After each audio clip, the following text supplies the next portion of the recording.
Here's a math proof that is so slick that it seems like we're cheating somehow.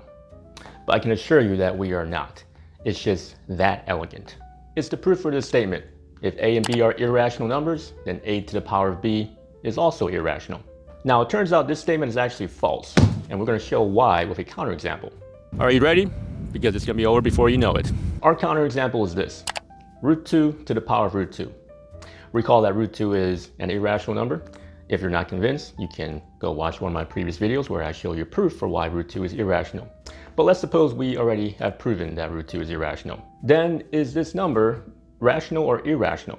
Well, let's consider both cases in turn. Let's suppose that root 2 to the power of root 2 is rational. Well, then we're done. The statement is false. Because a and b are both root 2, they're both irrational, and we're assuming that root 2 to the power of root 2, or a to the power of b, is rational. So that contradicts the conclusion of our original statement. Now, let's be careful here. We're not saying that root 2 to the power of root 2 is rational. What we're saying is that if it is rational, then this statement must be false, okay?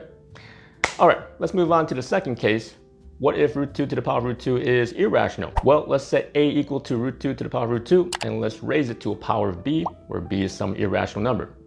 What irrational number should it be? Well, why not root 2? So let's evaluate root 2 to the power of root 2, all raised to the power of root 2. Using properties of exponents, we see that we get 2, a rational number. So this means our statement is yet again false if we assume that root 2 to the power of root 2 is irrational. So this means that no matter what kind of number root 2 to the power of root 2 is, rational or irrational, the statement must be false. And that completes the proof. QED. Actually, I like the little square more. Let's put the square in. Again, we're coming away from this proof not actually knowing if root 2 to the power of root 2 is rational or irrational. But that's part of the charm of this proof. We don't need to know what kind of number root 2 to the power of root 2 is to disprove this statement. So it's like what I said earlier in the video. It feels like we're cheating somehow, and we're getting something for nothing. In case you're wondering though, root 2 to the power of root 2 is irrational. In fact, it's transcendental. But that's a story for another day.